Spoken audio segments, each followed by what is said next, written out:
Nesta manhã eu não vou pregar, eu queria apenas partilhar alguns pensamentos meus, e eu até aqui escrevi uma coisa, e eu espero que não considerem heresia, mas se for heresia, depois está cá o pastor Odilon para corrigir depois, não é? Eu vou-me embora segunda-feira e pronto. É a vantagem da gente ir pregar a sítios diferentes, é que a gente diz qualquer coisa e depois o pastor que fica cuida do resto. Eu aqui há tempo estava a partilhar com a minha liderança, e nós temos uma reunião mensal onde reunimos toda a liderança, e eu partilho um pouco da cultura, do ADN da igreja e da visão, e procurar construir, sabem, porque nós podemos ter uma visão para o futuro, mas se nós não a desenharmos para as pessoas verem e poderem perceber onde é que podem se encaixar, eu posso ter uma grande visão, mas se eu não a conseguir desenhar para as pessoas, é difícil eu conseguir o envolvimento prático delas.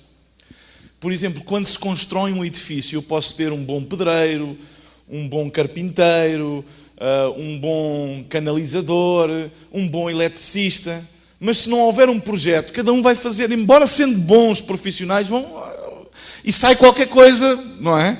Então é preciso desenhar e dizer, olha, eu quero isto assim, eu sonhei em ter isto assim, eu quero o chão desta maneira, eu quero as luzes daquela maneira.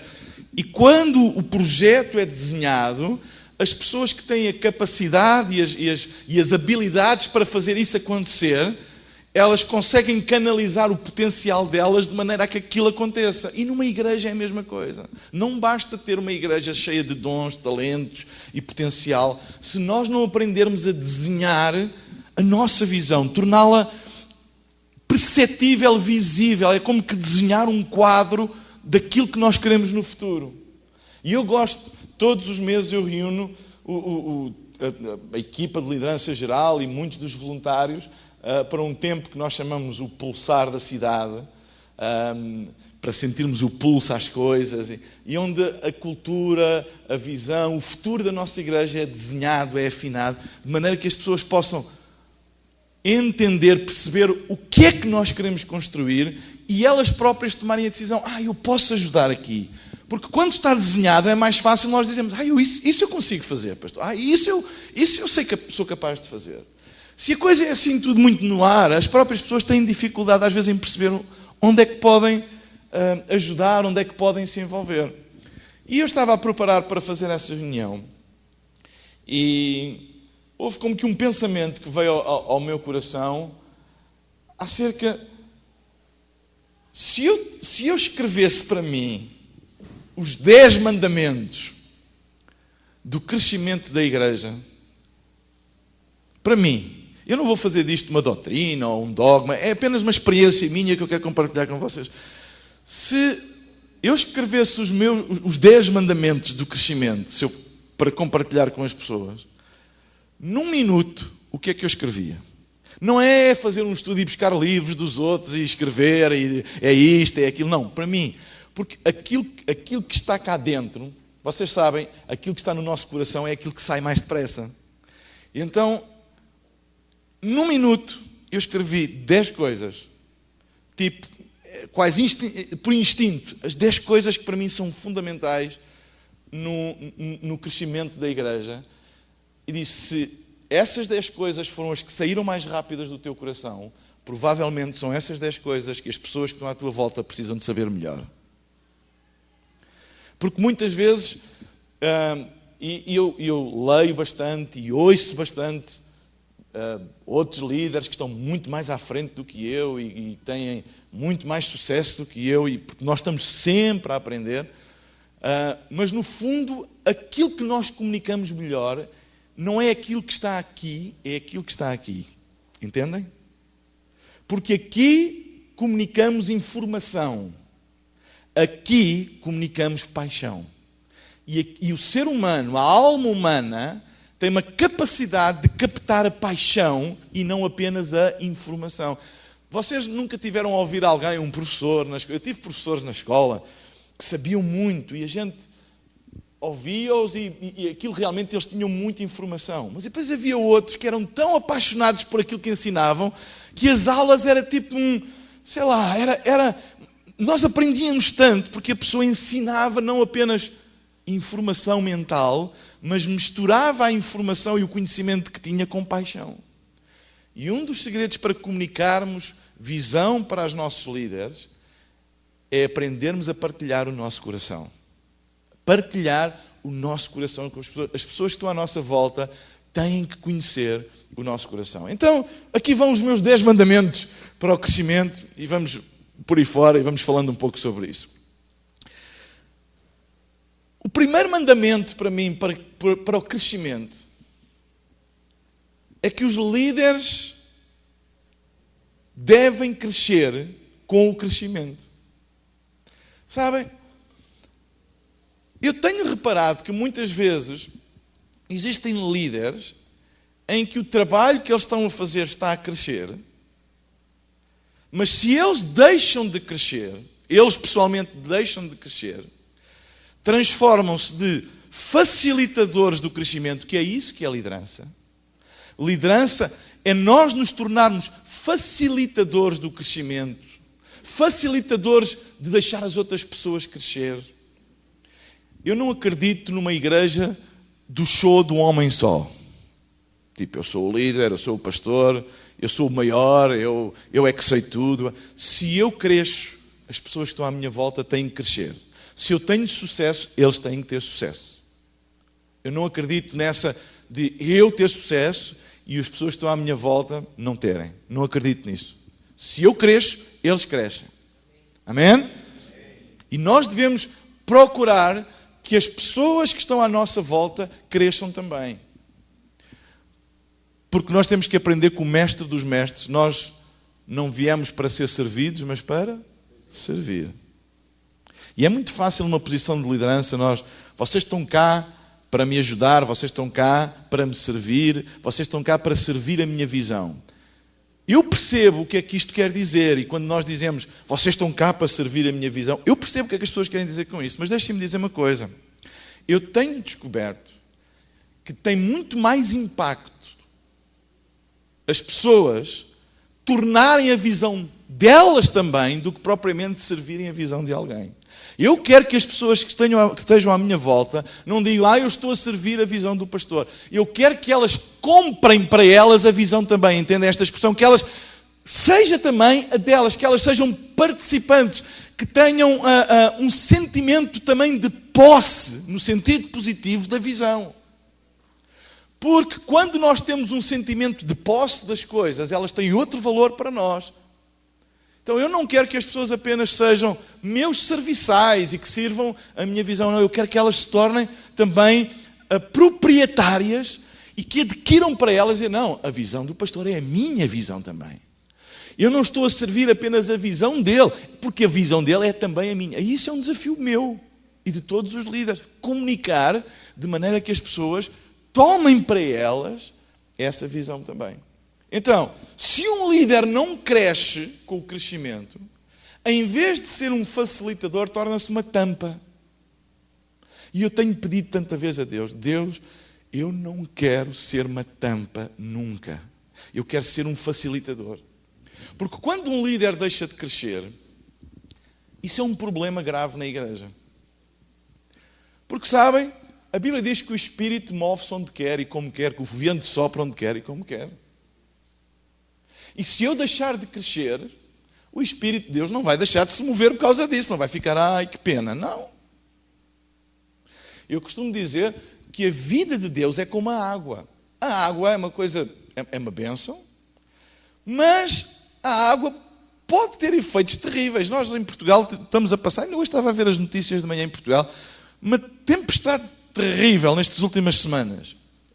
Uma tempestade que se formou no Oceano Atlântico e que afetou e está a afetar a costa toda portuguesa com ondas, imaginem, 17 metros.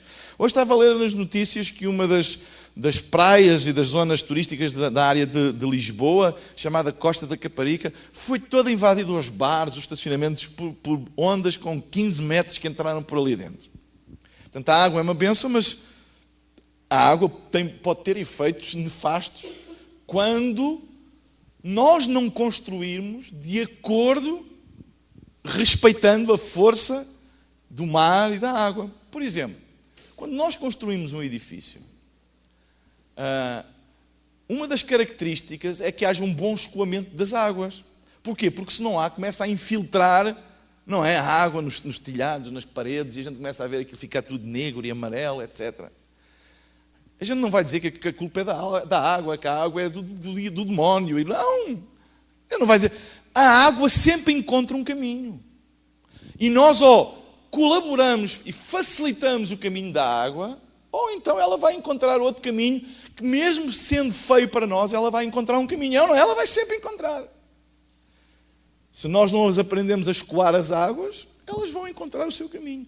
E a vida de Deus é a mesma coisa. Se um líder não cresce e se tornar uma tampa, isso, sabe, Deus vai continuar a mover-se. E às vezes começa a infiltrar-se em coisas e nós pensamos que está a estragar, mas aquilo é simplesmente a vida de Deus a fluir. Quando um líder não cresce, Deus começa-se a mover noutras pessoas que querem crescer, que querem ir mais além. E o líder, em vez de estar a facilitar esse crescimento, está a ser tipo uma tampa. Não deixa. Sabem? Eu não sei aqui bem a realidade do Brasil, mas calculo que não seja muito diferente, porque, sabem, Deus é o mesmo em todo lugar, o homem é o mesmo em todo lugar e o diabo também é o mesmo em todo lugar. Portanto, as diferenças não são assim tão grandes. Mas por vezes existem divisões. E a divisão, por natureza, é uma coisa má. Dividir, por natureza, é uma coisa má. Mas por vezes, há divisões que vêm pelo facto do líder ter deixado de crescer. E as pessoas querem crescer. E querem continuar a ir mais à frente. Não é? E isso gera um problema. E eu sempre peço a Deus, Deus, se tu trazes gente de tanto valor até sabem, eu sou tão grato a Deus pela equipe que Ele me deu. Tão grato. Gente de valor, gente que é melhor do que eu em muitas áreas. Eu só peço a Deus uma coisa, Deus ajuda-me a nunca parar de crescer, para que eu possa ajudar sempre estas pessoas a ir mais longe e que eu nunca seja uma tampa e um impedimento para eles. Então é muito importante nós crescermos com o crescimento. O crescimento é muito mais desconfortável do que não crescer. E trabalhoso. Dá muito mais trabalho crescer do que não crescer. É muito mais desgastante crescer do que não crescer. É muito mais desconfortável crescer do que não crescer. Não crescer a gente tem... Sabem, em Portugal existe muito uma mentalidade de campo missionário. Eu vou explicar isto. O crente em Portugal tem muito aquela mentalidade. Aqui não acontece nada. Isso só acontece lá na América, no Brasil ou na Austrália. Aqui não acontece nada. Se alguma coisa acontece aqui é quando alguém de fora vem e traz a unção, ou seja lá o que for, e vem e paga e tudo. É aquela mentalidade de campo missionário. Se alguma coisa acontece, alguém tem que vir de fora.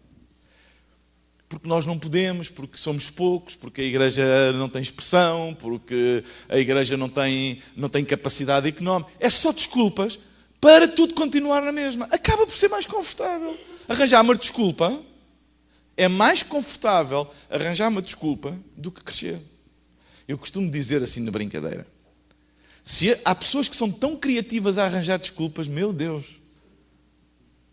têm uma imaginação e uma criatividade a arranjar desculpas que aquilo parece um dom. Eu costumo dizer, se eles fossem tão criativos a arranjar soluções como são a arranjar desculpas, eles já estariam muito mais além. Porque arranjar uma desculpa é apenas uma maneira de eu me convencer a mim mesmo que está tudo ok assim como está. E torna-se mais confortável. Mas crescer implica nós arranjarmos soluções e não desculpas. Um líder tem que estar sempre do lado das soluções e não das desculpas para não fazer. Vamos batizar 1000 pessoas. Pastor Odilon. Pastor, e como é que a gente vamos fazer isso? E onde é que vamos arranjar uma piscina suficientemente grande para isso? Isso é muito difícil. Ponha lá o alvo mais baixo, vamos fazer só o dízimo disso, de 100 pessoas, e isso já é uma bênção. É muito fácil nós arranjarmos desculpas. Vamos abrir um novo campus, uma nova igreja. Isso é muito difícil. Não te metas nisso, a economia está má, etc. A nossa igreja, nos últimos 2 anos e 3 meses, desde novembro de 2011 até agora, praticamente quase que triplicou de tamanho e passámos de uma localização para 8. Na pior altura, em termos económicos do nosso país. Não é isto uma declaração da soberania de Deus? Quando tudo diz não é possível, Deus diz é possível. E a Bíblia diz que a igreja deve declarar a grandeza de Deus.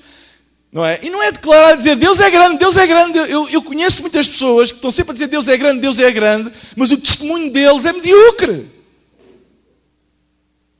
A mensagem de uma igreja, escutem, não é aquilo apenas que é pregado do púlpito. A mensagem de uma igreja é aquilo que é experimentado e vivenciado no todo.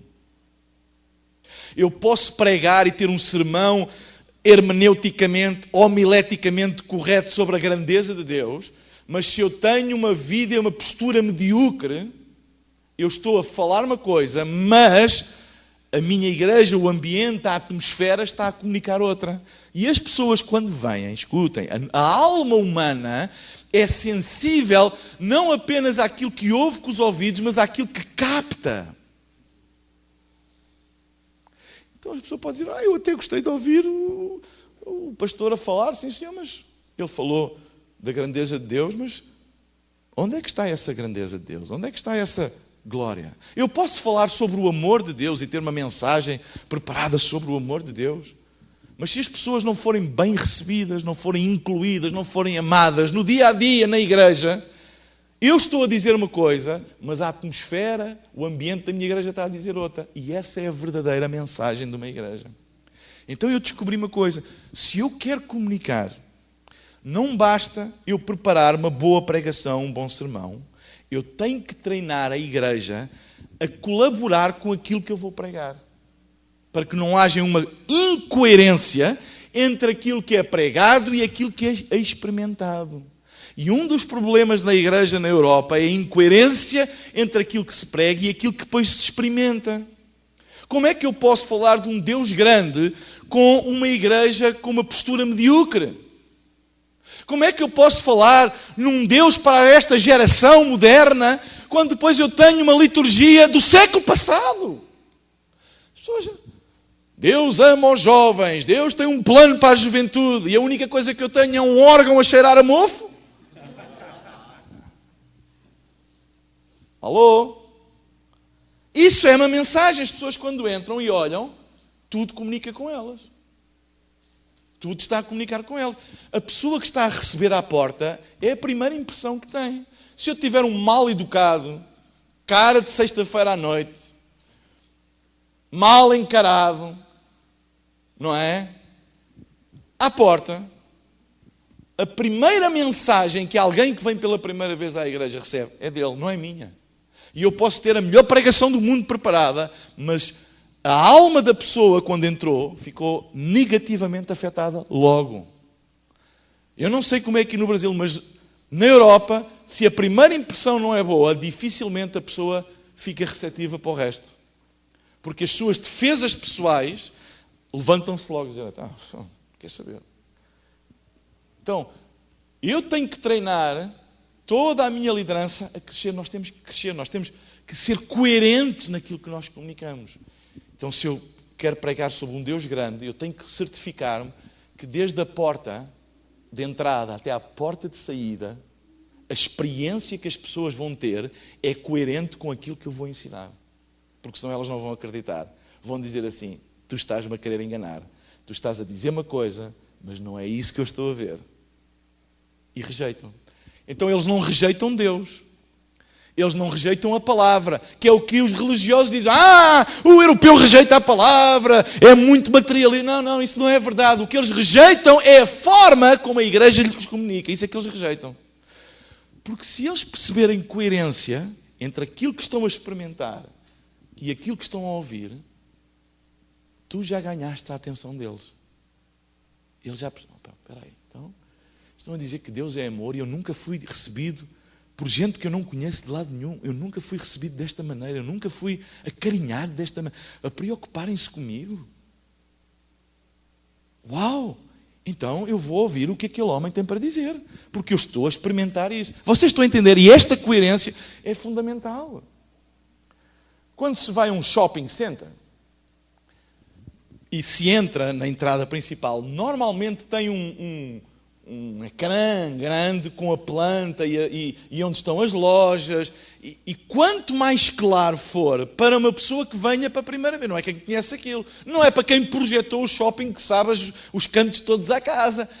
Aquilo é feito à entrada para quem não conhece nada sinta, ok, eu não estou perdido, eu sei onde é que é isto, eu sei onde é que é aquilo. O pastor Odilon viaja bastante e sabe, quando um aeroporto tem uma sinalização a pensar em quem nunca esteve lá, é muito fácil. Os aeroportos no Oriente, por exemplo, o aeroporto de Bangkok, eu já estive lá várias vezes, é espetacular, é excelente.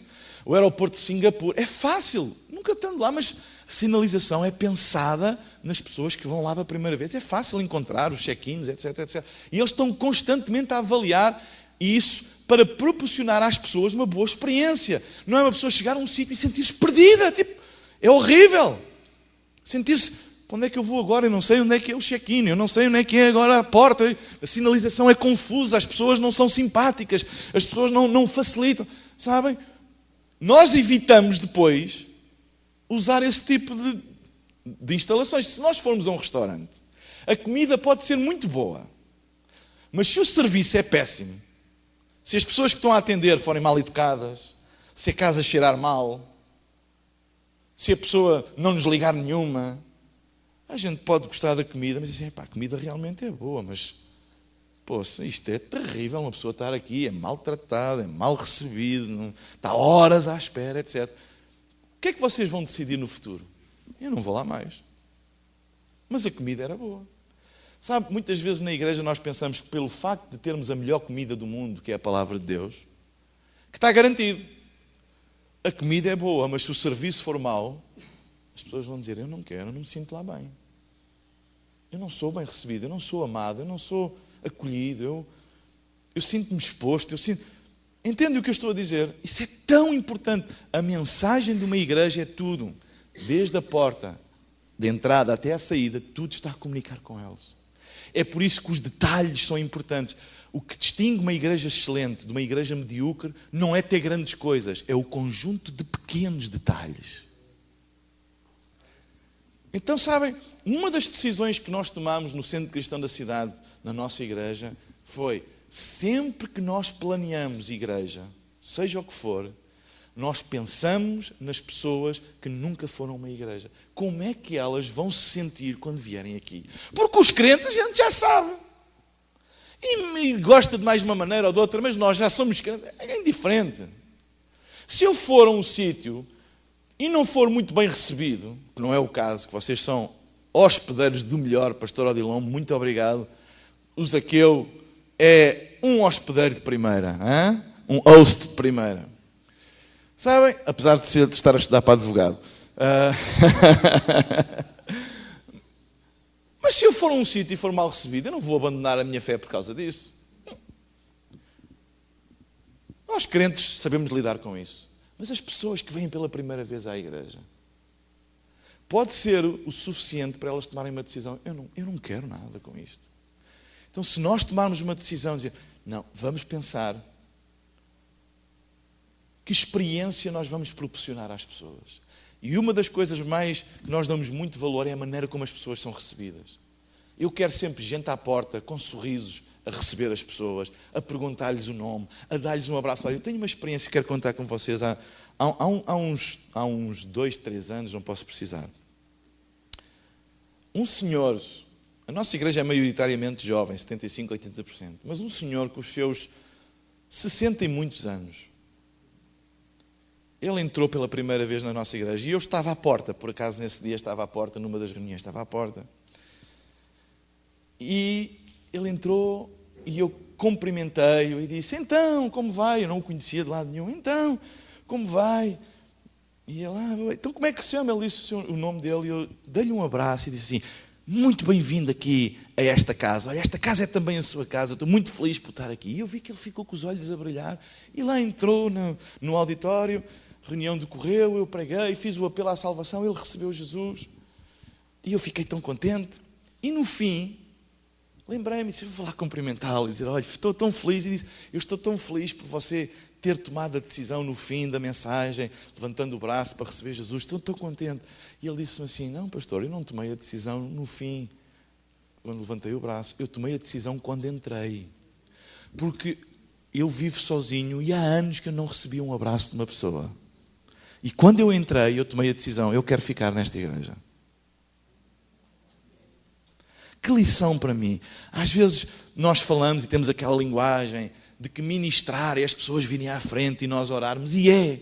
Mas há coisas tão simples que às vezes têm um significado tão maior para as pessoas e que isso também é ministrar. Isso é comunicar o Evangelho. E uma pessoa que diz que antes da reunião começar já tinha tomado a decisão, que lição tão grande para mim que foi. Eu a pensar que tinha sido por causa da minha pregação espetacular. E ele disse, não, já antes eu tinha tomado a decisão. Sabem, isto tem-me ensinado tanto a importância das pequenas coisas. E eu quero crescer com o crescimento. Eu não quero ficar um pastor obtuso. Isto é assim, isto sempre foi assim. Eu quero crescer, eu quero ser aberto ao crescimento. Ok? Então este é o primeiro mandamento. Um líder que não cresce vai acabar por ser um tropeço para a sua própria igreja.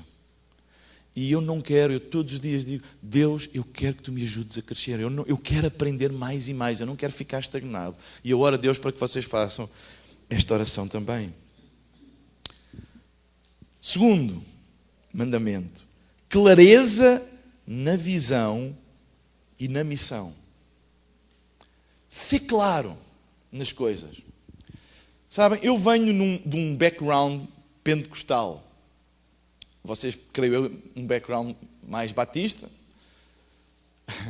Há uma história, eu posso contar uma anedota aqui, vocês não vão ficar chateados comigo. Bem, se ficarem, depois pronto, também me vou embora, depois o pastor não. Havia uma loja que vendia cérebros. E tinha um cérebro batista, um cérebro presbiteriano e um cérebro pentecostal na montra. E o cérebro batista custava, vamos pôr isto em reais, 100 reais. O cérebro presbiteriano custava 250 reais. E o cérebro pentecostal custava 15 mil reais.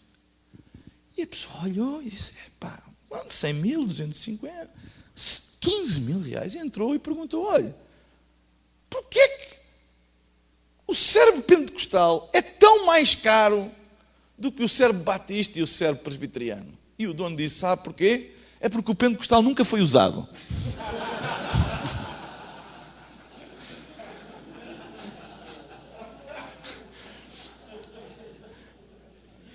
Sabe? Eu venho no meio pentecostal onde tudo é muito subjetivo. Tudo é muito subjetivo. Então, irmão, como é que foi a reunião? Foi uma bênção. Deus estava ali muito forte. Como se Deus alguma vez estivesse fraco em algum sítio. Não pensam o que dizem. A presença de Deus hoje está aqui forte. Mas porque ontem esteve fraca? Sabe, Deus hoje moveu-se. E nos outros dias ficou paralisado, ficou lá quietinho. Estas coisas que o pentecostal usa muito, eu sei que vocês não usam nada disto, mas usa estas coisas e não pensa, é tudo muito subjetivo. E nós até podemos estar dois na mesma reunião e um dizer assim, eu hoje senti a presença de Deus de uma maneira forte, e o outro ao lado diz, eu hoje não senti tanto. Então é subjetivo, um sente, outro não sente. Eu não posso avaliar a minha igreja com elementos subjetivos. Eu uma vez patrocinei a nossa igreja, não fui eu, a nossa igreja patrocinou. Nós pertencemos à Hillsong Family, não sei se já ouviram falar de Hillsong, bem, não interessa. E Nós patrocinámos a nossa igreja a ida de alguns pastores e algumas equipas. Nós pagámos a passagem, pagámos o hotel e a Hillsong pagou a inscrição para proporcionar a uma série de pastores que eu queria investir na vida deles, levá-los a Londres para uma conferência grande da Hillsong lá. E um dos pastores que veio comigo estava lá na conferência, ele estava ao meu lado e ele disse assim: ai, Mário, que coisa tremenda, eu sempre sonhei um dia isto, uma coisa tremenda, eu nunca estive num lugar assim, fantástico, eu estou-me a sentir nas nuvens assim, sabe? Estava uma outra pessoa ao lado, que por acaso era da equipa desse pastor, e ele disse assim: eu não sinto a presença de Deus aqui. Eu, para cá, peguei a pensar, bem, como é que o pastor tem esta reação e o membro da equipa tem uma completamente... Mas vocês estão a ver, duas pessoas no mesmo sítio podem tirar conclusões subjetivas diferentes. Nós não podemos avaliar a igreja por questões subjetivas. E em Portugal, e na igreja em Portugal, e na liderança em Portugal, tudo é avaliado subjetivamente. Então, como é que foi a reunião? Uau, ótima, fantástica! Deus estava presente. Nós temos 8 localizações. Eu não consigo estar, eu ainda não tenho o dom da omnipresença, eu só posso estar num lugar ao mesmo tempo. Então eu preciso ter um relatório claro das coisas. E não pode ser, então como é que foi? Foi fantástico, uma atmosfera fantástica, uma presença de Deus. Não, isso para mim não serve. Eu sei que eu posso parecer muito frio a dizer isso, mas isso para mim não serve. Eu não estive lá. Isso é uma informação subjetiva. Tem que ser claro. Por exemplo, somos pastores aqui, quando vocês perguntam ao tesoureiro, como é que foi a oferta? Ele diz assim: a oferta, eu estive a contá-la e eu senti a presença de Deus e eu tenho a certeza que a presença de Deus vai inundar esta oferta e isto vai ser de bênção, aleluia. Pastor, tremendo. Diz: olha, desculpe, amém, mas quanto é que foi? Porque é essa avaliação que nos vai dar a informação que nós necessitamos. Eu quero lá saber se o tesoureiro sentiu a presença de Deus ou não. Deixa-me fazer uma pergunta. Isto pode parecer meio carnalão, mas deixa-me fazer uma pergunta a vocês. Vocês preferiam que o relatório do tesoureiro fosse: uau, presença de Deus fantástica, Deus mostrou-me, tive uma visão a contar aquele dinheiro que Deus iria multiplicar isto e fazer, e a oferta foi 100 reais, ou queriam uma que o tesoureiro não diz nada e a oferta foi 100 mil reais? O que é que vocês preferiam? Eu bem tenho razão que o homem é igual em todo o mundo. Então eu quero clareza. E numa igreja como a vossa, a crescer desta maneira, tem que haver clareza na informação. Tem que ser claro. Não pode ser subjetivo. Sabem, existe às vezes aquela cultura na igreja de que está sempre tudo bem. Então como é que vai? É tudo na bênção. Está tudo na maior. Tudo, aleluia. Então como é que foi? Uau, fantástico. Como é que foi? Hoje a igreja foi espetacular. Às vezes usamos as palavras como fantástico, espetacular, excelente, para tudo, que quando uma coisa é realmente excelente e espetacular, já não temos palavras para dar. Porque temos dificuldade em dizer: hoje tivemos alguns problemas. Eu quero um relatório claro. Eu quero saber quantas pessoas tiveram. Eu quero saber quantas pessoas pela primeira vez tiveram. Isso é um sinal para nós importante. Quantas pessoas pela primeira vez numa igreja estiveram. Para mim é muito importante. Tão importante como ter muita gente é ter gente pela primeira vez. Que é sinal que a igreja está saudável a alcançar pessoas. Quantas pessoas tomaram a decisão para se converter? Quantas tomaram a decisão para o batismo? Como é que foi a coleta? Uma série de informações eu quero saber que são objetivas. Não tem nada a ver com eu senti ou não senti. São objetivas. E eu quero que a produção me dê o relatório. Como é que correu as montagens? Tivemos uns problemas aqui, atrasámos aqui, temos que arranjar uma solução para isto. Eu quero saber isso. Eu não quero que toda a gente me diga está bem, está bem, está bem, e eu andar enganado e depois quando dou por mim, uau, o que é que se passa aqui? Eu quero saber o que é que se passa. Então, é muito importante para uma igreja crescer haver clareza na visão e na missão. Tem que ser claro. As coisas têm que ser claras e muito objetivas. A visão tem que ser comunicada de uma maneira clara às pessoas. As pessoas têm que perceber. Sabem? Eu já li declarações de propósito e de visão de algumas igrejas que é preciso tirar um curso para perceber qual é a visão. Aquilo é tão complexo e usam tantos nomes e nomes em hebraico e coisas assim. Uma pessoa está a ler aquilo. Mas a Bíblia diz em Abacuque, escreve a visão, escreve de forma clara, de maneira a quem passe correndo, perceba. Não é o que está lá escrito. Tem que ser claro. Aquelas coisas todas, depois usam aqueles nomes muito pomposos e em hebraico e em grego e sei lá e tal. Isso aqui é a nossa visão.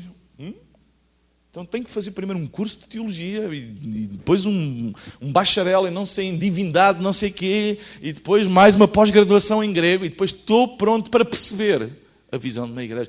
E eu quero que seja um homem de Deus tão dotado como o pastor Odilon entre na minha igreja e perceba, como uma pessoa que vem pela primeira vez e perceba, cada um no seu nível de revelação, mas perceba qual é a visão e o destino desta igreja. E isto é um desafio tremendo. Mesmo. Tem que ser constantemente avaliado, discutido. Nós temos que lidar com as nossas frustrações. Sabem? Ao dizer que a nossa igreja quase que triplicou de tamanho em 2 anos e 3 meses. Claro que eu estou super contente e animado. Mas sabem, eu tenho tantas frustrações.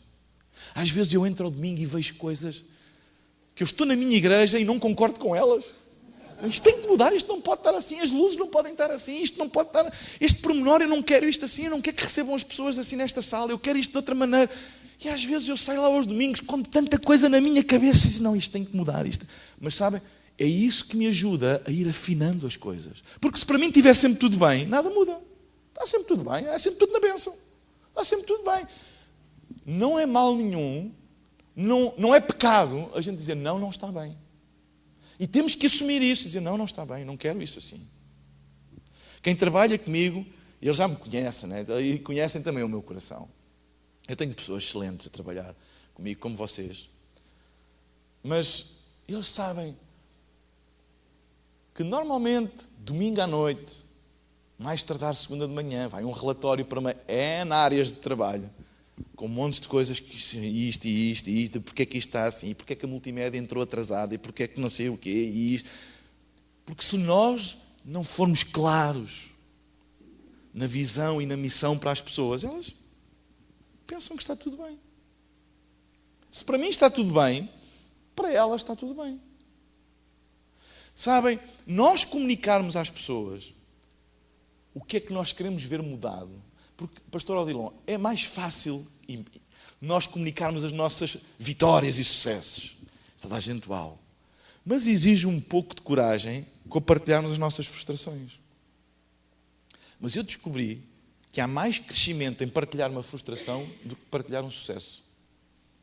Porque quando eu partilho uma frustração com a minha equipa, de certeza que alguém vai dizer, pastor, eu posso ajudar.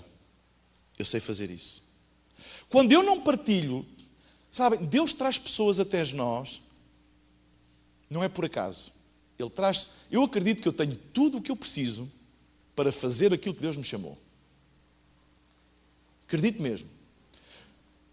Mas se eu não for claro com as pessoas, e elas pensarem que para mim está tudo bem, elas até podem ter capacidades e dons de melhorar determinadas coisas, mas nunca se vão chegar à frente, nunca se vão oferecer, porque eu estou sempre a comunicar uma mensagem, está tudo espetacular, e elas pensam, está tudo espetacular, eu não estou aqui a fazer, não vou fazer nada. Mas no dia em que eu compartilho, eu não estou satisfeito com isto. Isto tem que melhorar. Muitas vezes estão pessoas a ouvir-me e que têm essa capacidade, e eles dizem, pastor, eu posso ajudar. Eu posso ajudar. Eu posso ajudar. Então deixem-me dizer, quanto mais claros nós formos, quanto mais clareza nós transmitirmos, mais as pessoas se vão chegar para nos ajudar. Não tenham dúvidas nenhumas. E vão dizer, pastor, eu posso ajudar. Se eu disser que está sempre tudo bem, e foi tudo na bênção, e é tudo espetacular, e a unção está aqui, e aleluia, então, pronto, Se está tudo bem, está tudo bem. Não é preciso fazer mais nada, está tudo bem. As igrejas que mais crescem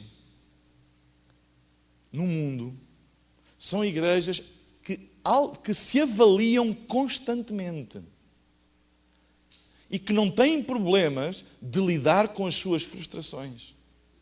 E é uma coisa engraçada, pastor Odilon, quanto mais nós crescemos, parece que mais coisas erradas a gente vê.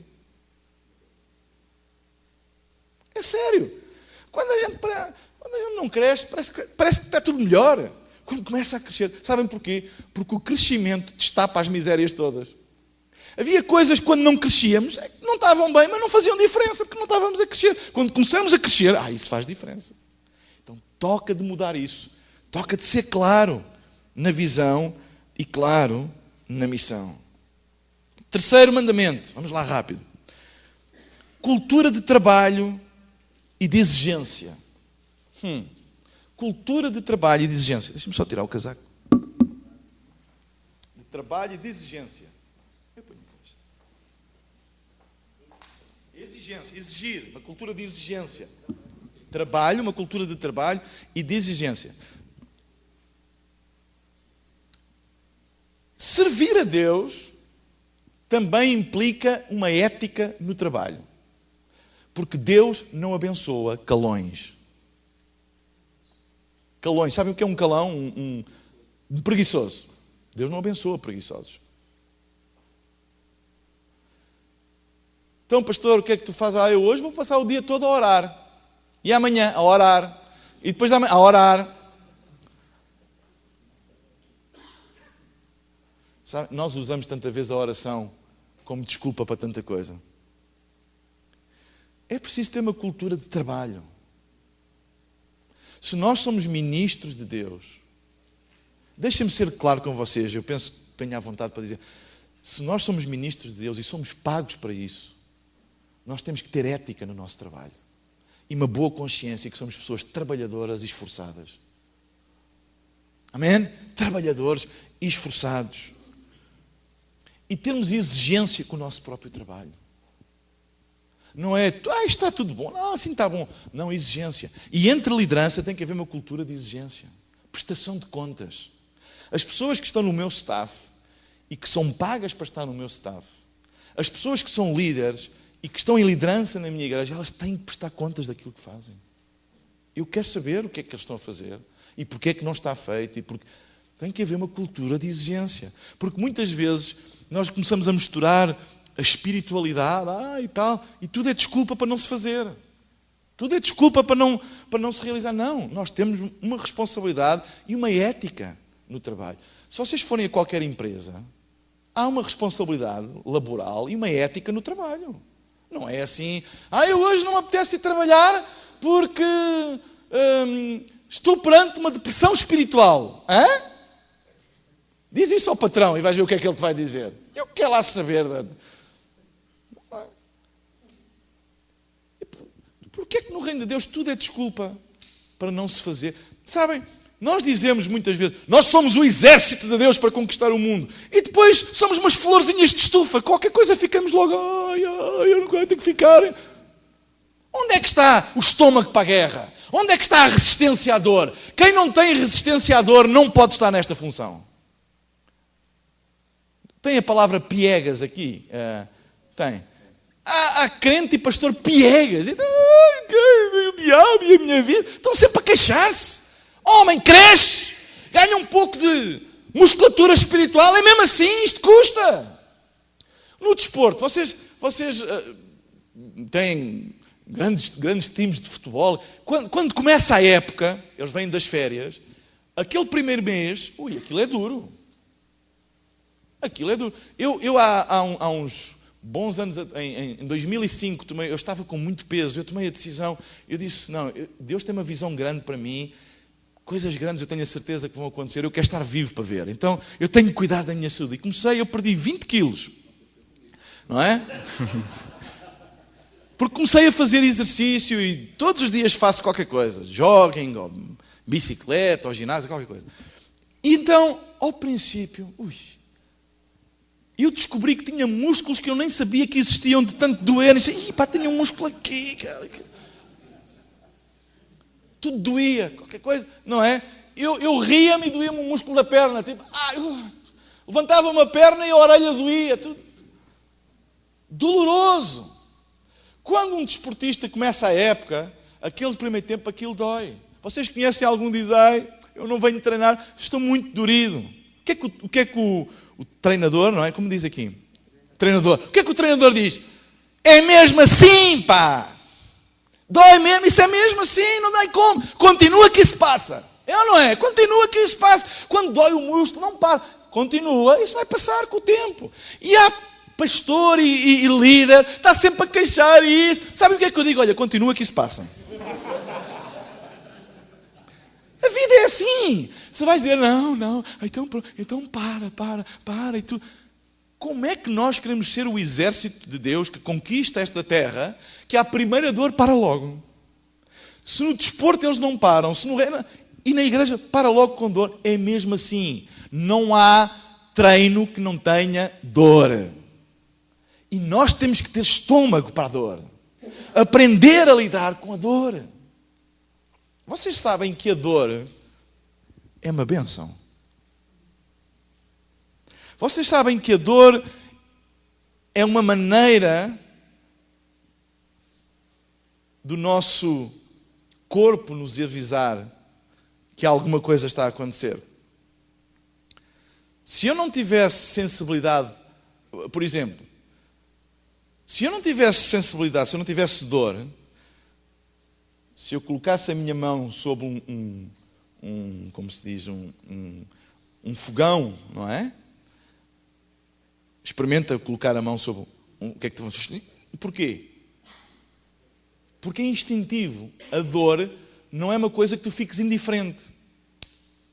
As crianças, a gente diz assim, não ponhas os dedos na tomada. Não é? Quando elas põem, nunca mais lá põem. Prenderam. Porque a dor não os deixa indiferente. Imaginem que em vez de dor, o nosso corpo tinha um sistema de luzes. Tipo, acendia uma luz vermelha quando estivesse a prejudicar o corpo. Quantas vezes a gente, é como aos sinais, quantas vezes a gente ignorava a luz vermelha e deixava lá estar e dava cabo do nosso corpo. Estragava. Aliás, algumas das doenças que perdem sensibilidade à dor acabam por degradar, não é, as extremidades do próprio organismo, como a diabetes, etc, etc. Então, a dor é uma bênção, é um sinal de informação, mas que não nos deixa indiferente. É impossível ignorar. Então, a dor muitas vezes serve para mostrar que há coisas que nós precisamos de ter atenção. E dor no reino de Deus, construir a igreja, edificar a igreja, a gente tem muita dor. Porquê? Porque está a mostrar coisas que a gente tem que mudar, coisas que a gente tem que ter atenção. Não ignores isso. Ok? Mas viver com dor é alguma coisa que tem que se aprender. E é impressionante como os líderes e o crente não têm estômago. Qualquer coisa fica logo. E tem que entrar num retiro espiritual. Tem que entrar em um coma espiritual para ficar ali a recuperar. Isso é mesmo assim, continua que isso passa. Pastor Odilon, quando alguém já, pastor, eu estou a passar um momento difícil, desde que comecei a servir, isto está de ficar difícil, vou parar um tempo. Não para, que é pior. Que depois, quando começares, vai durar outra vez. Continua, que isso vai passar. E a realidade é essa. Experimenta continuar e continuar. Aquilo passa. Amém? Então, uma cultura de trabalho e exigência. Ser exigente contigo. Sim, eu quero fazer melhor. Eu não estou satisfeito com aquilo que eu tenho, com aquilo que eu faço. Não é no sentido de ingrato. É no sentido de desejar mais. E isso vem com uma cultura de exigência. Sabem, eu sou uma pessoa competitiva comigo. Eu sou um apaixonado por coisas pioneiras. Se alguém diz assim, tu nunca vais conseguir fazer isso, é o maior combustível que me podem dar para eu ir fazer isso. E sabem, isso tem-me ajudado positivamente.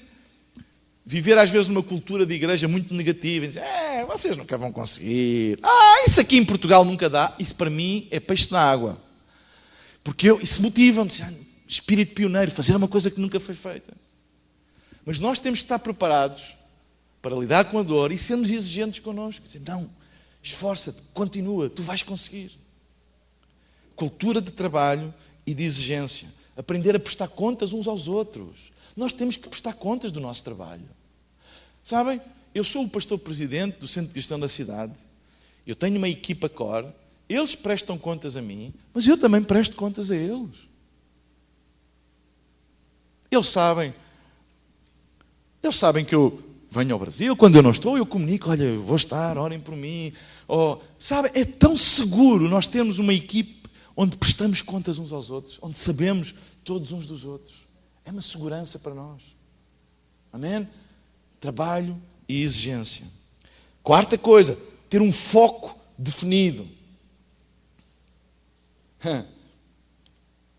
Eu não sei se já aconteceu consigo, pastor Odilon, mas às vezes comigo, pessoas de fora, às vezes até outros pastores ou outros crentes de outras igrejas, dizem assim, eu acho que o Centro Cristão da cidade devia fazer isto e devia fazer aquilo. Há pessoas que são tão boas a gerir aquilo que é dos outros. São os maiores a gerir o que é dos outros. Se eu tivesse o dinheiro que ele tem, eu fazia isto, eu fazia aquilo outro. Se eu tivesse o dinheiro do Cristiano Ronaldo, eu ajudava os pobres, eu ajudava a igreja. Mentira.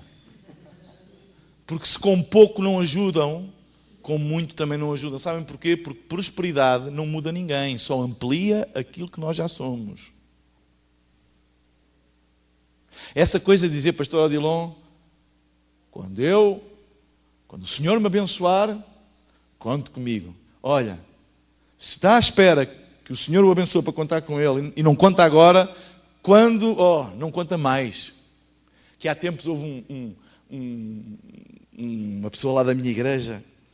Na Europa existe um jogo que é o Euro Milhões. É tipo aqueles jogos da sorte que se joga, não sei como chamar.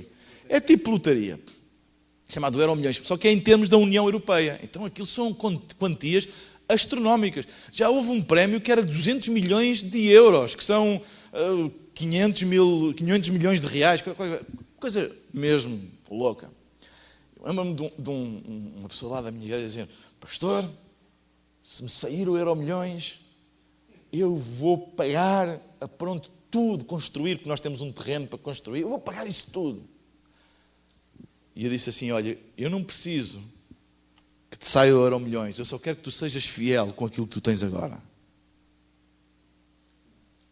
Porque sabem, não estou a dizer que é este o caso, mas há crentes que lhe saísse o Euro Milhões, a única coisa que a igreja iria receber deles era um postal de férias no Havaí que eles estavam a passar. Era a única coisa. Dizer, estamos na bênção de Deus. Porquê? Porque prosperidade não muda a vida de ninguém. Só amplia aquilo que nós somos. Se tu fores avarento, mão de vaca, não é como diz aqui no Brasil, se fores avarento com pouco, vais ser muito avarento com muito. Se fores generoso com pouco, vais ser muito generoso com muito. Então há pessoas que às vezes dizem assim, tu devias fazer isto, a igreja devia fazer aquilo, e são muito bons a gerir aquilo que é dos outros. Mas sabem, nós temos que manter o nosso foco. Nós não estamos aqui para cumprir as expectativas dos outros, nós estamos aqui para obedecer à vontade de Deus. Amém? E sabem, quando nós crescemos, há sempre muita gente de fora a dar opiniões. Pastor, você devia fazer isto, você devia fazer aquilo, você devia fazer aquilo outro. E às vezes podemos ser governados pelas expectativas que os outros têm acerca de nós. Mas eu não quero ser governado pelas expectativas que os outros têm acerca de mim. Eu quero ser governado por aquilo que Deus tem para mim. E esse deve ser o meu foco. Não percam nunca o foco da vossa vida. E deixem-me dizer, no sucesso é relativamente fácil perder-se o foco. Tanta coisa acontece, tantas oportunidades, que a gente às vezes quer agarrar todas e ir a todas e fazer tudo. Mas sabem, manter o foco. Há coisas que são para agarrar e há outras que não. Aprender a dizer que não também é uma bênção. Será que posso ouvir um amém? Amém. Aprender a dizer que não. Dizer não. Nós não queremos isso. Não, isso não é o nosso foco. Não estou a dizer que é mau, não estou a dizer que não presta, mas não é o nosso foco. Quinta coisa, generosidade. Igreja que cresce é a igreja que é generosa. Sempre. Aprenda a repartir aquilo que tu tens. Aprenda a repartir aquilo que tu tens. E não estou só a falar de dinheiro, daquilo que tu tens. Porque nós temos muito tipo de capital, não é só capital financeiro. Nós temos capital social ou relacional. Sabem, às vezes há pessoas, infelizmente há pastores, que não gostam de partilhar os amigos que têm. Não gostam de partilhar as amizades que têm. Sim, não, o pastor Odilon é meu amigo, eu não vou apresentá-lo a mais ninguém, que é para... é meu amigo. Se Deus me dá a graça de ter relacionamentos no mundo inteiro, eu quero partilhar isso com os meus amigos. Para que aquilo que Deus me abençoou a mim, possa abençoar os meus amigos. Da tua abundância, ser sempre generoso. E é tão bom olharmos para o mundo inteiro e há igrejas que são abençoadas em coisas tão diferentes. Uns são mais abençoados numa coisa, outros são mais abençoados. Se todos partilharmos da abundância que nós temos, não vai haver falta no reino de Deus nunca. Aprender a partilhar. Podes não ter muito dinheiro, mas se tens muitos relacionamentos, vocês sabem que há coisas que um relacionamento resolve e que R$1.000.000 não resolve. Sabem, eu estava... Em outubro do ano passado, um pastor que é uma grande referência para mim, chamado Paul Scanlon, ele estava na nossa igreja e há uma coisa com pastores que são referência para mim, que têm grande intimidade comigo, eu penso sempre para eles fazerem com a nossa liderança, é um pouco duro, mas eu gosto que eles façam como que, deixem-me usar esta expressão, não sei se será a mais correta, mas como que uma auditoria à igreja, dizer, olha, dá-me a tua opinião sincera. Não é dizer que está tudo fantástico, oh pastor, está tudo... Não, dá-me a tua opinião sincera. O que é que nós precisamos de mudar? Porque isso ajuda. Às vezes é duro, porque às vezes quem vem de fora vê coisas que quem está dentro não vê. Diz-me a tua opinião e o que é que tu achas que são os nossos fortes e os nossos fracos, os nossos pontos fortes, os nossos pontos fracos, o que é que precisamos de melhorar, o que é que temos de forte que podemos partilhar, etc, etc. E ele estava a partilhar isso, olha, vocês têm que ter atenção nesta área e naquela, e disse, olha, vocês são fortes nesta... Ele estava a dizer, olha, a coisa mais forte que a vossa igreja tem é que vocês construíram uma rede de relacionamentos no mundo inteiro que à distância de um telefonema tu podes resolver uma coisa que uma igreja com $1.000.000 não conseguiria resolver. Porque o nosso maior recurso são as nossas ligações. Eu prefiro ter ligações no mundo inteiro do que muitas vezes ter muito dinheiro. Investe em relacionamentos, seja generoso nos relacionamentos. Não sejas uma pessoa fechada. Seja generoso com as pessoas, mesmo com aqueles que falam mal de ti, seja generoso com eles. Sabem, a nossa igreja vai fazer 12 anos e quando começou, primeiro era desprezado, porque tudo o que começa pequeno é desprezado. E na mentalidade do português, isto é aquele rapazola, está ali com umas ideias, aquilo não vai dar nada. Quando começou a dar alguma coisa, mudaram de estratégia alguns. Começaram a criticar, aquilo não é de Deus, vejam bem, a usar aquelas modernices e tal, aquelas conversas mesmo de religiosos a cheirar a mofo. E eu na altura eu ficava zangado, pastor Odilon, porque o meu coração era ver a igreja crescer e não era competir com ninguém. Ver. E ele, muita crítica, muita coisa e tal.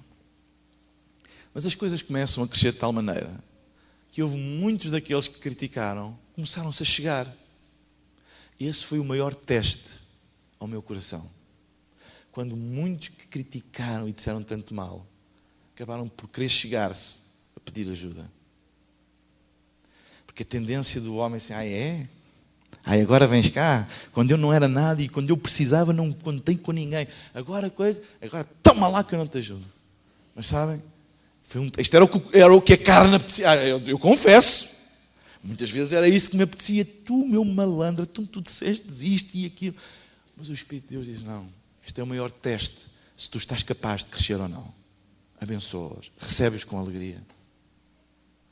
Honra-os. Foi uma grande lição para mim. Não foi fácil. Mas... E depois no lugar dessas pessoas, eu se calhar faria a mesma coisa. Não acreditava. Não... Quem era eu? O que é que eu tinha? Não tinha nada. Então, abençoa. Nunca deixe de ser generoso, mesmo com quem não é generoso contigo. Generosidade não é uma moeda de troca. É um estilo de vida. Não interessa. Jesus curou 10 leprosos, só um voltou para lhe agradecer.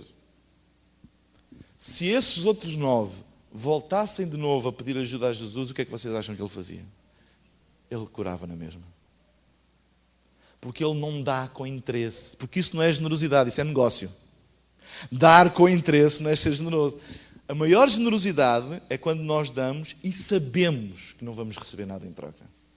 Essa é a nossa maior generosidade. E uma igreja que é generosa, que dá e sabe que não vai receber nada em troca, é uma igreja que cresce. Não tem como não crescer. Claro que vai crescer. Sexta coisa, capacidade de incluir novas pessoas, novas ideias e novos procedimentos. Ai, que isto aqui é uma situação difícil para nós pastores. Incluir novas pessoas, novas ideias e novos procedimentos. Eu ontem falei daquela do cruzeiro, não é? E da lancha. Há igrejas que para incluir para aceitarem uma nova ideia, aquilo passa por não sei quantas comissões. E assembleias gerais, e eu sei lá, e depois mais não sei quantos jejuns, e depois volta. Há oportunidades que exigem uma resposta rápida. Incluir novas pessoas. É um desafio muito grande, incluir novas pessoas na nossa equipe. Que vêm com ideias novas. Mas a gente sempre... Há 500 anos que a gente faz assim, porque é que vamos fazer diferente? Eu canto este hino ungido, feito por Martinho Lutero, há não sei quantos séculos. E vem agora alguém com uma música nova, com uma ideia nova, a usar essas coisas do mundo. Sabem? A abertura que nós temos. Deixem-me dizer uma coisa. As coisas... Como é que eu vou dizer isto sem escandalizar ninguém? Só há um ser moral no mundo, que é o homem. O homem é que dá carga moral às coisas. As coisas não têm moralidade. Um instrumento não é bom, não é mau. É um instrumento. É o homem, com o seu uso, que lhe dá carga moral. Bom ou mau. Música do diabo não existe. O que o pastor está a dizer. Não existe. Existe, são homens inspirados pelo diabo que usam a música, mas a música não é do diabo. Vocês estão a entender? A música é moralmente neutra. A música foi criada por Deus, é um instrumento. A tecnologia não tem demónios. Estava à espera de ouvir um amém agora. A tecnologia não tem demónios. É moralmente neutra. Pode ser bem usada ou mal usada. Porque o único ser moral é o homem. O homem é que dá carga moral às coisas que usa, bem ou mal. E uma das coisas, pastor Odilon, que eu sempre lutei na igreja em Portugal é dizer, não venham dizer que aquilo é do diabo e aquilo é de Deus. Porque as coisas são moralmente neutras. Depende do uso que nós lhes damos. E nós podemos redimir as coisas para Deus. A igreja tem uma função redentora na sociedade. Eu quero redimir as artes para o reino de Deus. As artes estão entregues ao diabo. Então a igreja tem a função de redimi-las. Trazê-las de novo para o uso para o qual elas foram criadas. E algures na história, a igreja fez um acordo com o diabo, dizer assim, ok, então isto é teu e isto é nosso. Eu não quero fazer acordo nenhum com o diabo. Eu quero lhe tirar tudo. Eu não quero, eu não quero, não. Deus criou as coisas, nós temos a responsabilidade de lhes dar o uso divino nelas. Chama-se redimir aquilo que Deus criou. Isso dança é do diabo. Não. Eu quero redimir toda a forma de arte. A política é uma corrupção, é tudo. Temos que redimir. Ou seja, as coisas são moralmente neutras. É o homem que lhes dá carga moral. A igreja tem a responsabilidade de trazer de volta para o reino de Deus tudo aquilo que foi criado. A nossa igreja usa iluminação, aqueles robôs, usa multimédia. Nós temos uma equipe de multimédia fantástica. Muitos deles trabalham nas televisões do país e servem a Deus lá. Nós temos uma pessoa a full time só para multimédia. E há muita gente que diz, estas coisas... Mas sabem, é o serviço. E eu quero-vos dizer uma coisa. A nossa equipa de multimédia às vezes faz coisas que são autênticas. Eles são autênticos profetas. Que provocam uma reação nas pessoas de comunicação da mensagem do Evangelho. Nós hoje temos ferramentas nas nossas mãos como nunca na história. Nós hoje podemos chegar ao outro lado do mundo num instante. E barato. Com a internet, eu posso estar aqui a falar e o pessoal em Portugal estar a ouvir na hora. Custo zero. Nós temos ferramentas fantásticas. Porquê é que a igreja é fechada sempre a essas coisas e nós somos sempre o homem triste da festa? Vocês conhecem aquelas festas, tem sempre alguém que está sempre... Toda a gente a divertir. E às vezes a igreja é o homem triste da festa. É sempre o último a aderir a tudo. A tecnologia, não quero nada disso. Não. Eu quero os bons velhos hinos e os bons velhos tempos e aqueles hinos e o órgão e a decoração com as flores que parece que estamos no meio da selva e não sei o quê. É isso, nesses tempos é que era. E não sei o quê. E eles falam assim, como eu estou falando, rabugentos, não é? Sempre, no meu tempo é que era. E há 50 anos eu andava de porta em porta a distribuir folhetos e as pessoas convertiam-se. E agora vêm cá com estas coisas nos ecrãs. O que é isso? Eu ia a pé 5 km até à igreja, isso é que era espiritualidade. Agora já tem carrinhas para ir buscar as pessoas. Vejam lá bem, o que é isto e tal. E eu às vezes dá-me vontade, olha, então vá viver para uma barraca também, sem luz, porque há 100 anos também não havia. São os espertalhões, querem... Para umas coisas serve, para outras já não serve. Porquê é que nós não usamos as coisas que Deus cria? A inteligência que Deus deu ao homem para criar coisas fantásticas que podem ser mal usadas, porque o homem é que é o único ser moral que dá bom ou mau uso às coisas. Então eu tenho esta visão, não, eu quero usar tudo o que tiver ao meu dispor para poder comunicar o Evangelho e alcançar o maior número de pessoas possível. Eu estava a dizer ao pastor Odilon, nós temos alguns lugares no nosso país em que ainda temos grupos pequenos, de 40 pessoas, 50 pessoas, e que não dá para reproduzir o estilo de igreja que nós somos. Então nós hoje temos internet, nós podemos transmitir em direto as nossas reuniões de Lisboa para essas pessoas, e elas estão a ouvir e a ver que tipo de igreja nós queremos, e até sai mais barato. Deus hoje, se nós formos criativos, Deus hoje... Eu hoje à noite, a mensagem que eu tenho para dar hoje à noite, chama-se, fala acerca de termos uma cultura de inovação na igreja. Porque a Bíblia é um livro de inovação. E é das coisas mais poderosas que Deus pôs nas nossas mãos. Então, sermos abertos a novas ideias. Eu às vezes tenho jovens, eu sei que eles têm muito, tu sabes, não é? Têm muita coisa para mudar e têm muita coisa na vida deles, mas nós também já fomos jovens. É por isso que Jesus, quando os acusadores estavam para apedrejar a mulher adúltera, e Jesus disse que quem não tiver pecado, que manda a primeira pedra, o que é que ele diz? Que os mais velhos foram os primeiros a ir embora. Sabem porquê? Porque quanto mais velhos nós somos, mais pecados nós temos. Temos mais bagagem, já passámos por muito. Eu outro dia estava a dizer aos jovens da minha igreja, vocês são fantásticos, eu sei que vocês têm problemas e que às vezes se portam mal, mas deixem-me dizer que mesmo assim são melhores do que eu, porque eu já passei por isso tudo e ainda tenho muitos defeitos, e eles todos em pé a bater palmas, ganhei-os logo para mim, uau, aleluia. Mas é verdade, às vezes eu sou um apaixonado, a sério, por gente, eu gosto de ter pessoas novas na minha equipe. Em primeiro lugar, porque nunca me sinto velho, sinto-me sempre jovem.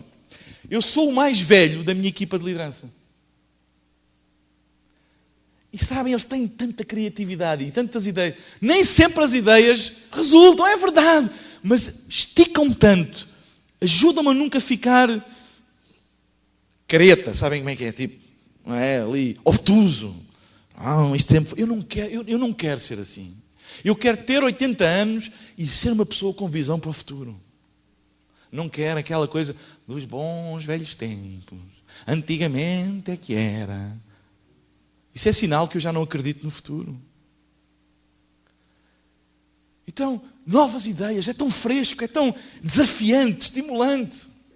Eu tenho coisas a acontecer na minha igreja, e eu nem sei como é que elas acontecem, não percebo nada daquilo, mas acontecem e resulta.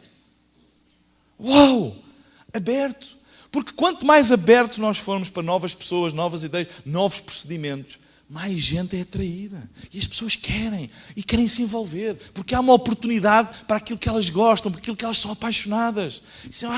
Há pessoas que são apaixonadas por multimédia ou por outra, e elas veem uma oportunidade de servir a Deus com aquilo. Se eu disser assim, não. Eu aqui ainda quero, não sei se vocês aqui tinham, antigamente havia nas igrejas, era o acetato, aquela folha do retroprojetor, não é? E havia um crente que tinha o serviço de mudar a folhinha para pôr não é? E há pessoas que pensam que mudar o acetato é mais espiritual do que ter um projetor e um computador. Sabem, há uma palavra grega para definir isso, no grego. Sabem qual é? É lixo, isso é tudo conversa para desculpar. Vamos ser abertos a novas ideias, novas pessoas, novos procedimentos. Eu lanço-vos um desafio. Abram as vossas equipes a gente nova. Experimentem. Dá trabalho. Pois dá. Mas se nós queremos ir longe, temos que trabalhar. Mas traz muita frescura, traz muito desafio, estica a nossa mente, ajuda-nos a ver as coisas de maneira diferente. E se tu não aprendes a colocar pessoas novas na tua equipe, vais aprender com os teus filhos. Que eles vão te dizer. E Deus tem usado às vezes as minhas filhas para me dizer coisas que às vezes os outros não têm coragem de me dizer. E elas têm. Pai, tu hoje estiveste péssimo. Então tu foste falar aquilo assim. Ninguém na igreja vai dizer isso ao pastor. Pastor, tu hoje estiveste péssimo, a não ser algum doido. Mas as minhas filhas... Outro dia, a minha filha do meio disse, pai, tu disseste lá, eu não percebi nada do que estavas a dizer. Tu tens que rever a maneira como tu comunicas. E eu não percebi, tu disseste assim, o que é que isso quer dizer? E eu fiquei, sim, tem razão. E em vez de dizer, sai dela no nome de Jesus. Espírito de murmuração, já chegou à família. Não, Senhor, ouve, aprenda a ouvir. Amém? Aprenda a ouvir, rapidamente. 7º, estruturas light, leves e flexíveis. Há igrejas que têm estruturas tão pesadas, em que elas são mais devotas à estrutura do que à Bíblia. A nossa igreja sempre teve esta maneira de fazer as coisas e de ser governada. E estão a morrer, mas continuam fiéis à estrutura. Há igrejas em Portugal que passaram de 200 pessoas para 20, mas estão muito orgulhosas, porque mantemos-nos fiel à estrutura que nós tínhamos há 100 anos atrás. Olha, grande coisa. Fiel à estrutura e passar de 200 para 20, bom trabalho. As estruturas são excelentes servas, mas péssimas senhoras. As estruturas são muito boas para servir, mas muito más para mandar. Eu não permito que na minha igreja as estruturas mandem. As estruturas servem. Eu não posso dizer, eu gostava de fazer aquilo, mas nós temos uma estrutura que não permite. Então muda a estrutura. Porque a estrutura não lidera a igreja. Quem lidera a igreja sou eu e a minha equipe. Vocês estão a entender o que eu estou a dizer? Eu conheço igrejas que não são lideradas pelos líderes, são lideradas pelas estruturas. Uma vez um pastor meu amigo me convidou para falar à equipe de liderança dele e disse-me, olha, sê honesto connosco e fala o que tu achares, etc. Eu, como tenho confiança com ele, disse, olha, então cá vai disto. E falando e tal. E eles, então, eu perguntei, qual é a vossa visão para o futuro? É isto, é aquilo? E porquê é que não fazem? É porque nós temos um edifício e que estamos com muita dificuldade em pagar e andam assim há 5 anos e às vezes até os salários não conseguem pagar. E disse assim, então deixa-me dizer que quem governa a tua igreja não és tu, é o teu edifício. Porque tu queres fazer e o edifício diz não. Então que tal tu mudares? Mas as pessoas estão tão habituadas. Tens que decidir quem é que vai mandar. É a visão que Deus te deu ou este edifício? Tu estás-me a dizer que queres fazer e gostavas de fazer, mas o edifício não te deixa? Então quem é que manda? Ele ficou assim a olhar para mim. Muda, ser criativo. Tenta arranjar uma solução que te permita libertar esses recursos para fazer a visão que Deus tem para ti. E nós temos que ser rápidos a analisar estas coisas. Na Europa, no Brasil eu tenho consciência que é diferente. Penso eu. Mas na Europa, principalmente com a crise e nas grandes cidades que os edifícios atingem valores astronómicos e as igrejas não têm, porque não são tão grandes como aqui no Brasil ou na América, não têm o poderio económico para sustentar grandes auditórios. Há igrejas a passar muitas dificuldades, então vão para periferias e depois para zonas, para armazéns muito sem jeito e para tentar... Esta coisa de montar e desmontar, sabem qual é a estratégia? Eu não preciso de um auditório daquele tamanho, a não ser ao domingo. Eu só preciso daquilo ao domingo. Nós temos outros edifícios, com escritórios, com salas mais pequenas, para outras reuniões, mas para as reuniões de domingo, eu estaria a pagar 7 dias por semana, 12 meses por ano, um edifício que eu só usava uma vez por semana. A maioria das igrejas em Portugal usam, e muitas delas só têm uma reunião, um culto ao domingo. A maioria. Eu às vezes digo a colegas meus, tu já pensaste que isso está-te a consumir recursos, isto está parado o tempo todo. Tu tens os teus escritórios, fazes as tuas reuniões e o auditório, o salão, ou como quiserem chamar, onde fazem os cultos, só usam uma vez por semana ao domingo. E pagas como se usasses todos os domingos. Então eu prefiro pagar o que eu uso. E consigo libertar recursos para expandir, porque a igreja tem que ter recursos para crescer. Vocês estão a entender o que eu estou a dizer? Então ser rápido a analisar. Se eu conseguir ter, ótimo. Eu não sou masoquista, eu não quero andar ali a cartar. Mas se eu tiver que optar entre uma coisa, eu quero continuar a crescer. Eu quero continuar a crescer. Então nós temos que ser rápidos. A nossa estrutura tem que se mudar, tem que se adaptar à visão, e não é a visão que se adapta à estrutura. Se é rápido a mudar. Se olha, não está a funcionar, muda. Qual é o problema? Muda. Eu não tenho nenhum compromisso com estrutura. Estrutura é para servir. É o que eu digo, é boa serva, mas é uma má líder. Não ponhas a estrutura a lidar a tua igreja, porque ela vai sufocá-la. A igreja, não, sempre foi assim. E estão a morrer e não mudam. O que é que a gente vai fazer? Olha, é triste. Se muda. Se é rápido a mudar. 8ª coisa, rapidamente. Tem mais prazer em investir em pessoas do que em coisas. O maior investimento é nas pessoas. As pessoas são o nosso maior património. O maior património de uma igreja são as pessoas e a sua paixão. Amém? Eu ontem estava a ver vocês, a adorar a Deus, e estava a dizer, pastor Odilon, o teu maior património não é este edifício. O teu maior património são as pessoas e a paixão delas. Porque é isso que faz as coisas acontecer. Então investe em pessoas. O ano de 2014, eu fiz umas mudanças na nossa estrutura para eu ter mais tempo para investir na minha liderança, treiná-los mesmo. Gastar tempo a treinar, a explicar-lhes as coisas. Que às vezes a nossa vida pode ser uma correria para aqui, para lá, fazer isto e aquilo outro e atender toda a gente. E esquecemos de investir nas pessoas que estão próximas de nós. Eu tomei essa decisão, não. Mudámos uma série de coisas na nossa estrutura. Sabem, na nossa igreja em crescimento, às vezes é frustrante. Quando a gente pensa que as coisas... agora é que isto está certo, pronto, já está desadequado outra vez. Porque as coisas já cresceram. Não é? E temos de ter uma capacidade de adaptação muito grande e uma mobilidade muito grande. Porque as coisas estão sempre a crescer. 9ª coisa, não tomes nada como garantido. O princípio do esforço extra. Não tomes as coisas como garantido. Isso vai ser um sucesso, de certeza absoluta. Esforça-te. Faz sempre alguma coisa diferente.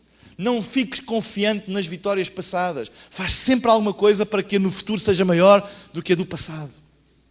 Princípio do esforço extra. 10º, uma cultura de responsabilidade total. O que é que eu quero dizer com isto? Aqui há tempos, a nossa líder, ela está full time na igreja do acompanhamento aos novos convertidos. Porque estava a converter-se muita gente Muita gente para a nossa realidade, não é? Vocês sabem que a maioria das igrejas em Portugal já nem faz apelo à salvação? Sabem porquê? Porque não estão à espera que pessoas novas venham.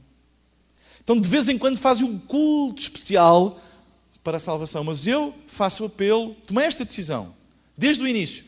Eu vou fazer apelo todos os domingos. Todos os domingos eu faço um apelo, porque eu quero passar uma mensagem que para mim é importante. Numa nação onde a igreja diz que as pessoas não se convertem, eu quero passar, que eu espero que as pessoas se convertam. E ao princípio foi muito duro, porque a maioria das vezes que eu fazia o apelo ninguém se convertia. Mas de vez em quando convertia um ou outro. Hoje, todos os domingos se convertem pessoas. Todos.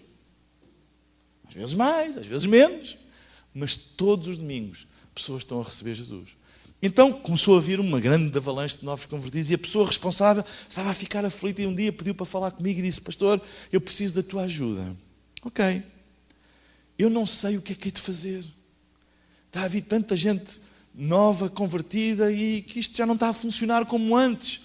Eu preciso que tu me ajudes. Eu disse: ok, eu vou-te ajudar. Eu fui buscar um papel em branco e um lápis e dei-lhe: toma. Ela ficou a olhar para mim e disse: o que é isto? É a minha ajuda. Tu ajuda? Sim. Agora vai, pensa e escreve naquilo que tu deves fazer. Sabes porquê? Porque essa é a tua responsabilidade, não é a minha. E se eu te escolhi para tu estás à frente desse trabalho, não é para quando chega a um ponto devolves tudo para mim para eu resolver, não. Tu estás aqui, és paga, eu acredito em ti, eu acredito no potencial, a minha ajuda é dar-te um papel e um lápis, vai e escreve o que tu pensas e o que tu achas para mudar essa situação. Porque eu não vou fazer esse trabalho por ti. Ou seja, responsabilidade total. Porque muitas vezes no reino de Deus as pessoas têm uma responsabilidade parcial. Até um ponto. E depois chutam para o pastor. Agora é o pastor que resolva. Não. Se eu deleguei em alguém, eu posso aconselhar. Eu posso dar um conselho. Mas quem vai resolver é a pessoa. Porque senão nós criamos um efeito de funil. Começa tudo a afunilar num homem e não dá. Se nós escolhemos pessoas, é para eles resolverem. Aqui há tempos, a líder de multimédia, porque multimédia está presente em tudo o que fazemos na igreja, imagem, etc. E eles andam sempre num stress terrível.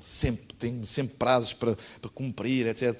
Os nossos anúncios são feitos em formato de notícias, com pivôs, etc. Então há muito trabalho sempre durante a semana, eles andam sempre muito ocupados. E as pregações têm sempre um keynote de apresentação, etc. Há sempre muito trabalho, eles têm muito trabalho. Nós temos uma equipa fantástica. E então eu lancei uma visão acerca de transmitirmos o pulsar da cidade em direto para as diferentes extensões, etc. E vamos fazer assim, porque eu assim escuso de viajar tanto e consigo transmitir e assim posso gastar mais tempo com os líderes. Okay?